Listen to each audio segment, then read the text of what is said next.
Break तो बाद तुहाडा स्वागत है जी डॉक्टर साहब। हुण असीं ईमेल्स पढ़ते हैं। साडी पहली ईमेल आई है वीर मनवीर सिंह मोहिन जी दी। ਇਹ ਲਿਖਦੇ ਹਨ ਸਤਿਕਾਰਯੋਗ ਡਾਕਟਰ ਸਾਹਿਬ ਅਤੇ ਸਮੁੱਚੀ ਟੀਵੀ 84 ਦੀ ਟੀਮ ਨੂੰ ਦਾਸ ਵੱਲੋਂ ਵਾਹਿਗੁਰੂ ਜੀ ਕਾ ਖਾਲਸਾ ਵਾਹਿਗੁਰੂ ਜੀ ਕੀ ਫਤਿਹ। ਡਾਕਟਰ ਸਾਹਿਬ ਬਹੁਤ ਵਾਰ ਜਦੋਂ ਮੈਂ ਕਿਸੇ ਦੋਸਤ ਨਾਲ ਖਾਲਿਸਤਾਨ ਦੀ ਗੱਲ ਕਰਦਾ ਹਾਂ ਤਾਂ ਉਹ ਮੈਨੂੰ ਇਹ ਸਵਾਲ ਪੁੱਛ ਲੈਂਦੇ ਨੇ ਜਿਸ ਦਾ ਕਈ ਵਾਰ ਸਮਝਾਉਣ ਤੋਂ ਬਾਅਦ ਵੀ ਉਹ ਫਿਰ ਅਗਲੇ ਦਿਨ ਫਿਰ ਉਹੀ ਸਵਾਲ ਕਰਦੇ ਨੇ। ਉਹ ਕਹਿੰਦੇ ਨੇ ਕਿ ਜਿਸ ਤਰ੍ਹਾਂ ਹੁਣ ਬਾਦਲ ਗੱਦਾਰ ਹੈ ਤੇ ਕਈ ਹੋਰ ਸਿੱਖੀ ਭੇਸ ਵਾਲੇ ਗੱਦਾਰ ਹਨ ਕਿ ਇਹ ਖਾਲਿਸਤਾਨ ਬਣਨ ਤੋਂ ਬਾਅਦ ਸਾਡੇ ਲੀਡਰ ਗੱਦਾਰ नहीं होणगे। ते दूसरा वो कहते हैं कि हुण टाइम पहला वाला नहीं रहा, हुण टाइम बदल गया है। इस सवाल की मैनू बिल्कुल समझ नहीं आती कि पहला भी दिन 24 घंटे का हुंदा सी अते हुण भी 24 घंटे का हुंदा है। पहला भी लोग लड़ पैंदे सी ते अज भी लड़ पैंदे हैं जिवें कि इराक। फिर अज टाइम किवें बदल गया? किरपा करके इन्हां हनेरे विच बैठे सिखां जां हिंदू वीरां नूं थोड़ा जिहा चानना दिखाओ। बाकी नवीन महाजन नूं मैं बहुत मिस करदा हाँ ते उस नूं स्पॉन्सर करना चाहता हाँ कि किसी चंगे हॉस्पिटल विच इलाज करवाउण लई। वाहिगुरू जी का खालसा वाहिगुरू जी की फतेह। खालिस्तान जिंदाबाद। वीर जी का धन्नवाद इस अखर का मतलब समझाउण दे लई। जी डॉक्टर साहब जिंदाबाद जिंदाबाद। वीर मनवीर सिंह मोहन जी का बहुत बहुत धन्नवाद कि उन्होंने ब्रीफ लिखा जी जी। ਉਹਦੇ 'ਚ उन्होंने 3 2 सवाल और एक उन्होंने जरा तिखा वार किया जी। पहला उन्होंने ये कहा कि भी लोग जिन्हों के भी दोस्तों के नाल विचार चर्चा करते हैं वो अक्सर ये गल कहते हैं कि जिवें अज सिखां दे विच बादल जां उसकी नस्ल के होर लोग जिहड़े कि गद्दारां वाला रोल अदा कर रहे हैं जी। इस गल की की गारंटी है भी कल नूं खालिस्तान दे विच गद्दार नहीं होणगे जां इस किस्म के लोग नहीं होणगे जी। दूसरा उन्होंने कहा कि जिहड़े लोग कहते हैं कि जी हुण समा बदल गया इसलिए हुण ये गल्लां दा फायदा नहीं है, उदों समा होर सी हुण होर है जी। ते तीसरा उन्होंने नवीन महाजन होरां नूं ऑफर किया भी उन्हां दा इलाज करवाउणा चाहुंदे ने जी। असीं गल तीसरे तो शुरू करदे मैं समझदा भी नहीं मैं ये समझदा भी हर एक नूं हक है अपनी गल कहण दा भावें वो बचपने च कहंदे ने बेशक वो ब्रैड बटर उन्हां दा निकलदा उहदे चों है वैसे चस्का लैण नूं कहंदे ने जां उन्हां दीयां कन्विक्शन इस किस्म दीयां नागपुर दा प्रभाव है उन्होंने कहा सी कि मैं RSS च हैगा।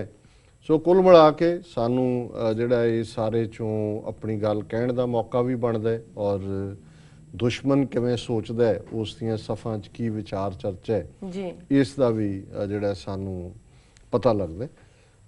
उन्हां दे जिहड़े मेन दोनों ही नुकते ने उन्हां च मैं समझदा भी असीं आने बहाने किसी ना किसी ये गल अक्सर हुंदी रहिंदी है। देखो ये गल शायद इन्हां ने तो इस सवाल का दायराकार सीमित रखे जी। मैनू याद है भी डॉक्टर सिंथिया कैपले महमूद जिन्हां ने सिख मिलीटेंट्स के उत्ते एक किताब लिखी उन्होंने लगभग 93 दे विचों प्रोजैक्ट शुरू होया 4-5 साल अक्रॉस नॉर्थ अमेरिका हो गए मैं उन्होंने असिस्ट किया जी। तो वो क्योंकि एकेडैमिक हल्कियां दे विच ये अक्सर सवाल उन्हां दी पुछण दी हुंदी है वादी भी हुंदी है अपने आप नूं बैलेंस भी शो करना चाहुंदे ने और उन्होंने मैनूं याद है कि शायद वैनकूवर असीं इंटरव्यू कर रहे सी किसी सिंह नूं और उहदे च उन्हें उन्होंने पुछया डॉक्टर सिंथिया ने कि अज तुहानूं लगदा है कि भी तुहाडे ते जुल्म हो रहा है और सरकार जालिम है इस गल की की गारंटी है कि कल नूं जदों खालिस्तान बनेगा उदों जिहड़ा है वो तुहानूं जस्टिस मिलेगा जां लोकां नूं जस्टिस मिलेगा जी। तो उन्हें बिना वक्त लाया उन्हें जिहड़ा है वो कहा पंजाबी च उन्हें कहा कि मैडम जिन्ना मर्जी माड़ा होए जो अज साडा हाल है इहदे नालों असीं बेहतर ही होवांगे जी। सो मैं समझदा है भी ये जिहड़ी कन्विक्शन हुंदी है जिस गल नूं कोई बंदा समझदा है जां जिस गल बारे हुंदा है हुण यही गल कई वार पाकिस्तान दे हवाले नाल भी कीती जांदी है।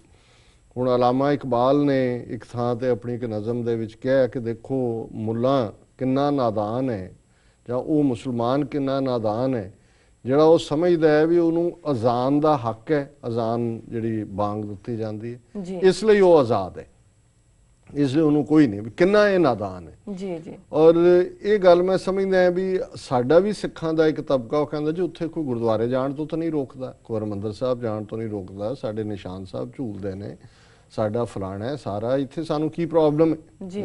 सो ये भी उही ने ਕੈਟਾਗਰੀ ਜਿਹੜੀ ਕਿ ਜਿਹਦਾ ਜ਼ਿਕਰ ਇਕਬਾਲ ਨੇ ਕੀਤਾ ਸੀ। ਸੋ ਇੱਕ ਪਾਸੇ ਤਾਂ ਉਹ ਲੋਕ ਨੇ ਜਿਨ੍ਹਾਂ ਨੂੰ ਗੁਲਾਮੀ ਨਜ਼ਰ ਹੀ ਨਹੀਂ ਆਉਂਦੀ, ਉਹ ਸਮਝਦੇ ਨੇ ਕਿ ਜੀ ਇੱਥੇ ਅਸੀਂ ਆਪਣਾ ਕਰਦੇ ਆ, ਖਾਂਦੇ ਪੀਂਦੇ ਆ, ਬੜਾ ਵਧੀਆ, ਇੱਥੇ ਕੀ ਹੋਇਆ, ਇੱਥੇ ਕਿਹੜਾ ਸਾਨੂੰ ਕੋਈ ਗੁਰਦੁਆਰੇ ਜਾਣ ਤੋਂ ਰੋਕਦਾ ਜੀ। ਤੇ ਦੂਸਰੀ ਕਲਾਸ ਉਹ ਹੈ ਜਿਹੜੇ ਇਹ ਤਾਂ ਮੰਨਣਗੇ ਕਿ ਜੀ ਨਹੀਂ ਧੱਕਾ ਹੋਇਆ ਹੈ, ਧੱਕਾ ਹੋ ਰਿਹਾ ਹੈ, ਸਿੱਖਾਂ ਦਾ ਕੋਈ ਫਿਊਚਰ ਨਹੀਂ ਹੈ, ਪਰ ਕਿਉਂਕਿ ਉਹ ਆਪ ਤੁਰਨਾ ਨਹੀਂ ਚਾਹੁੰਦੇ ਹੁੰਦੇ, ਫਿਰ ਉਹ ਕਹਿਣਗੇ ਜੀ ਇਹਦੀ ਕੀ ਗਰੰਟੀ ਹੈ ਜੀ ਉੱਥੇ ਬਾਦਲ ਵਰਗੇ ਅਕਾਲੀ ਨਹੀਂ ਆਣਗੇ ਜੀ, ਉਹ ਨਹੀਂ ਟੇਕ ਓਵਰ ਕਰਨਗੇ। ਦੇਖੋ ਇਸ ਗੱਲ ਤੋਂ ਤਾਂ ਕੋਈ ਵੀ ਇਨਕਾਰ ਨਹੀਂ ਕਰ ਸਕਦਾ ਕਿ ਜਦੋਂ ਵੀ ਤਬਦੀਲੀ ਹੁੰਦੀ ਹੈ ਉਸ ਦੇ ਵਿੱਚ, ਹੁਣ ਚੀਨ ਵਰਗੀ ਕੰਟਰੀ ਦੇ ਵਿੱਚ ਜਿਹਨੂੰ ਕਿੰਨਾ ਪਰਜ ਕੀਤਾ ਮਾਓ ਸੇ ਤੁੰਗ ਨੇ ਔਰ ਕਮਿਊਨਿਸਟ ਰੈਵੋਲੂਸ਼ਨ ਨੇ, ਕਿਵੇਂ ਸਾਰੀ ਤਬਦੀਲੀ ਕੀਤੀ, ਉੱਥੇ ਵੀ ਗਾਬ ਗਾਏ ਕਰਪਸ਼ਨ ਦੇ ਸਕੈਂਡਲ ਨਿਕਲਦੇ ਨੇ, ਹੁਣ ਵੀ ਆਉਂਦੇ ਨੇ। ਕੱਲ ਪਰਸੋਂ ਇੱਕ ਵੱਡਾ ਸਕੈਂਡਲ ਕਿ ਕਿਵੇਂ ਅਮਰੀਕਨ ਕੰਪਨੀਆਂ ਉੱਥੇ ਬਰਾਈਬ ਕਰਕੇ ਆਪਣੇ ਕੰਮ ਕਰਵਾਉਂਦੀਆਂ ਨੇ, ਹਾਲਾਂ ਉੱਥੇ ਪਤਾ ਹੈ ਵੀ ਕਰਪਟ ਦਾ ਮਤਲਬ ਸਿੱਧੀ ਗੋਲੀ ਹੈ, ਉੱਥੇ ਤਾਂ ਕੋਈ ਲਿਹਾਜ਼ ਨਹੀਂ ਹੈ। ਸੋ ਇਹ ਤਾਂ ਠੀਕ ਹੈ ਵੀ ਹਿਊਮਨ ਨੇਚਰ ਨੂੰ ਤੁਸੀਂ ਲੈਜਿਸਲੇਟ ਨਹੀਂ ਕਰ ਸਕਦੇ, ਇਸ ਗੱਲ ਦੇ ਚਾਂਸਸ ਹੁੰਦੇ ਨੇ। ਸਿੱਖ ਰਾਜ 100 ਸਾਲ ਸਿੱਖਾਂ ਨੇ ਮਿਸਲਾਂ ਔਰ ਰਣਜੀਤ ਸਿੰਘ ਤੱਕ ਪਹੁੰਚਾਇਆ, ਉਹਦੇ 'ਚ ਵੀ ਆ ਕੇ ਡੋਗਰੇ ਔਰ ਮਿਸਰ ਵੜ ਗਏ ਔਰ ਉਹਨਾਂ ਨੇ ਅਲਟੀਮੇਟਲੀ ਉਸ ਰਾਜ ਦਾ ਬੇੜਾ ਗਰਕ ਕੀਤਾ। ਸੋ ਉਹ ਸੰਭਾਵਨਾਵਾਂ ਹਮੇਸ਼ਾ ਰਹਿੰਦੀਆਂ ਨੇ, ਪਰ ਮੈਂ ਸਮਝਦਾ ਹਾਂ ਕਿ ਇਹ ਜਿਹੜੇ ਇਸ ਕਿਸਮ ਦੇ ਕੁਹਾੜੀ ਦੇ ਦਸਤੇ ਬਣੇ ਹੋਏ ਨੇ, ਇਹਨਾਂ ਦੀ ਅਹਿਮੀਅਤ ਇਸ ਲਈ ਹੈ ਕਿਉਂਕਿ ਜਿਨ੍ਹਾਂ ਦੀ ਕੁਹਾੜੀ ਦੇ ਦਸਤੇ ਨੇ ਉਹਨਾਂ ਨੇ ਇਹਨਾਂ ਨੂੰ ਤੁਹਾਡੇ ਸਿਰ ਦੇ ਉੱਤੇ ਥੋਪਿਆ ਹੋਇਆ ਜੀ। ਤੁਹਾਡੇ ਆਜ਼ਾਦ ਮੁਲਕ ਦੇ ਵਿੱਚ, ਤੁਹਾਡੇ ਆਪਣੇ ਦਾਇਰਾਕਾਰ ਦੇ ਵਿੱਚ ਵੀ ਜੇ ਕੋਈ ਇਸ ਕਿਸਮ ਦੇ ਲੋਕ ਅੱਗੇ ਆਉਣ ਦੀ ਕੋਸ਼ਿਸ਼ ਕਰਨਗੇ ਤੇ ਉੱਥੇ ਤੁਹਾਡੇ ਕੋਲ ਹੱਕ ਹੋਏਗਾ ਵੀ ਤੁਸੀਂ ਉਹਨਾਂ ਨੂੰ ਕਿਵੇਂ ਪਾਸੇ ਕਰਨਾ ਹੈ। ਉਹ ਹਰ ਤਰੀਕਾ ਹੁੰਦਾ ਜਿੱਥੇ ਵੀ ਕੋਈ ਟ੍ਰੇਟਰ ਹੁੰਦਾ ਹੈ, ਉਹ ਅਮਰੀਕਾ ਵਰਗੇ ਮੁਲਕ 'ਚ ਵੀ ਵਾਪਰਦਾ ਰਿਹਾ ਕਿ ਵੀ ਕਈ ਵਾਰ ਜੇ ਦੁਸ਼ਮਣ ਦਾ ਕੋਈ ਬੰਦਾ ਇਨਫਿਲਟ੍ਰੇਟ ਕਰਦਾ ਅਲਟੀਮੇਟਲੀ ਫੜਿਆ ਜਾਂ ਕਿਸੇ ਵੀ ਮੁਲਕ 'ਚ ਹੁੰਦਾ। ਹੁਣ ਅਮਰੀਕਾ ਦਾ ਸਨੋਡਨ ਜਿਹੜਾ ਇੱਥੇ ਕੰਮ ਜਾ ਕੇ ਰੂਸ ਦੇ ਵਿੱਚ ਸ਼ੈਲਟਰ ਲੈ ਕੇ ਬੈਠਾ, ਡਾਕੂਮੈਂਟ ਕੱਢ ਰਿਹਾ, ਬੇਸ਼ੱਕ ਉਹ ਸਮਝਦਾ ਵੀ ਉਹ ਸਰਵ ਕਰ ਰਿਹਾ। ਸੋ ਇਹ ਵੀ ਇਹ ਨਹੀਂ ਹੈ ਵੀ ਉੱਥੇ ਜਸੂਸੀ ਲਈ ਵਿਕਣ ਵਾਲੇ ਲੋਕ ਨਹੀਂ ਹੋਣਗੇ, ਉੱਥੇ ਗਦਾਰ ਨਹੀਂ ਹੋਣਗੇ, ਉੱਥੇ ਕ੍ਰਿਮੀਨਲ ਨਹੀਂ ਹੋਣਗੇ, ਉੱਥੇ ਸ਼ਰਾਬੀ ਨਹੀਂ ਹੋਣਗੇ, ਉੱਥੇ ਸਮਗਲਰ ਨਹੀਂ ਹੋਣਗੇ। ਜੀ ਬਿਲਕੁਲ, ਇਹ ਇੱਕ ਹਿੱਸਾ ਹੈ। ਤੁਸੀਂ ਹਿਊਮਨ ਨੇਚਰ ਨੂੰ ਤਾਂ ਨਹੀਂ ਲੈਜਿਸਲੇਟ ਕਰ ਸਕਦੇ, ਪਰ ਉਹ ਤੁਹਾਡਾ ਮੁਲਕ ਤੁਹਾਨੂੰ ਆਪਣੀ ਕਿਸਮਤ ਆਪ ਘੜਨ ਦਾ ਹੱਕ ਦਿੰਦਾ ਹੈ, ਦੇਗਾ, ਔਰ ਉਹ ਤੁਹਾਡਾ ਮੁਲਕ ਹੋਏਗਾ। ਤੁਸੀਂ ਉਹਨੂੰ ਜਿਵੇਂ ਮਰਜ਼ੀ ਬਣਾਓ, ਚਲਾਓ, ਗਦਾਰਾਂ ਨੂੰ ਪਾਸੇ ਕਰੋ। ਦੂਸਰੀ ਗੱਲ ਜਿਹੜੀ ਉਹਨਾਂ ਨੇ ਇਹ ਕਹੀ ਹੈ ਕਿ ਜੀ ਹੁਣ ਸਮਾਂ ਬਦਲ ਗਿਆ। ਸਮਾਂ ਤਾਂ ਹਰ ਰੋਜ਼ ਬਦਲਦਾ ਹੈ ਜੀ, ਹਰ ਪਲ ਬਦਲਦਾ ਹੈ, ਬਦਲਣਾ ਹੀ ਕੁਦਰਤ ਦੀ ਖੇਡ ਹੈ।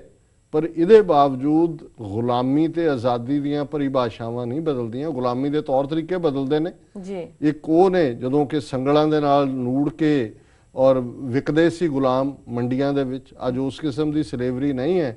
ਅੱਜ ਤੁਹਾਡਾ ਮਾਈਂਡ ਕੰਟਰੋਲ ਕੀਤਾ ਜਾਂਦਾ ਹੈ। ਆ ਜਿਹੜੇ ਬਹੁਤ ਸਾਰੇ ਇਦਾਂ ਦੇ ਸਵਾਲ ਪੁੱਛਣ ਵਾਲੇ ਨੇ, ਇਨਫੈਕਟ ਇਸੇ ਲਈ ਸਲੇਵ ਨੇ ਕਿ ਮੀਡੀਆ ਰਾਹੀਂ ਦੂਸਰੇ ਸਾਰੇ ਜਿਹੜੇ ਉਹਨਾਂ ਦੇ ਚੈਨਲ ਨੇ ਉਹਨਾਂ ਰਾਹੀਂ ਉਹਨਾਂ ਦੇ ਬ੍ਰੇਨ ਵਾਸ਼ ਕੀਤੇ ਹੋਏ ਨੇ, ਉਹ ਸਲੇਵ ਨੇ, ਗੁਲਾਮ ਨੇ ਜੀ। ਲੇਕਿਨ ਜਿਵੇਂ ਆਜ਼ਾਦੀ ਦਾ ਕੋਈ ਬਦਲ ਨਹੀਂ, ਆਜ਼ਾਦੀ ਦਾ ਮਤਲਬ ਆਜ਼ਾਦੀ ਹੈ। ਪਿੰਜਰਾ ਸੋਨੇ ਦਾ ਹੋਏ, ਚੂਰੀ ਤੁਸੀਂ ਘਿਓ ਦੀ ਕੁੱਟੋ ਕਿ ਉਹਨੂੰ ਕੋਈ ਮੋਤੀ ਖਾਣ ਨੂੰ ਦੇ ਦਿਓ ਹੰਸ ਨੂੰ, ਲੇਕਿਨ ਜਦੋਂ ਤੱਕ ਉਹ ਪਿੰਜਰੇ ਦੇ ਵਿੱਚ ਹੈ, ਜਦੋਂ ਤੱਕ ਉਹ ਕਿਸੇ ਦੀ ਗ੍ਰਿਫਤ ਦੇ ਵਿੱਚ ਹੈ, ਉਹ ਕੈਦ ਹੈ। ਤੇ ਆਜ਼ਾਦੀ ਦਾ ਮਤਲਬ ਆਜ਼ਾਦੀ ਹੈ। ਆਜ਼ਾਦੀ ਦਾ ਮਤਲਬ ਕਦੇ ਵੀ ਨਹੀਂ ਬਦਲਦਾ, ਕਿਸੇ ਯੁੱਗ ਚ ਵੀ ਨਹੀਂ ਬਦਲਿਆ। ਔਰ UN ਨੇ ਇਸ ਨੂੰ ਆਪਣੀ ਕਿਸਮਤ ਆਪ ਘੜਨ ਦਾ ਹੱਕ ਕਿਹਾ, ਉਹ ਸਾਡੇ ਕੋਲ ਨਹੀਂ ਹੈ। ਔਰ ਇਹੀ ਲੈਣਾ ਸਾਡਾ ਅਲਟੀਮੇਟ ਮਨੋਰਥ ਹੈ। ਔਰ ਮੈਂ ਇਹਨਾਂ ਦਾ ਵੀਰ ਮਨਵੀਰ ਸਿੰਘ ਮੋਹਨ ਜੀ ਦਾ ਧੰਨਵਾਦ ਕਰਦਾ ਕਿ ਉਹਨਾਂ ਨੇ ਸਾਨੂੰ ਲਿਖਿਆ ਜੀ। ਡਾਕਟਰ ਸਾਹਿਬ ਇਸ ਤਰ੍ਹਾਂ ਨੇ ਬ੍ਰੇਕ ਵੀਅਰਸ ਤੁਸੀਂ ਸਾਡੇ ਨਾਲ ਇਸ ਤਰ੍ਹਾਂ ਬਣੇ ਰਹੋ, ਮਿਲਦੇ ਹਾਂ ਕਮਰਸ਼ੀਅਲ ਬ੍ਰੇਕ ਤੋਂ ਬਾਅਦ।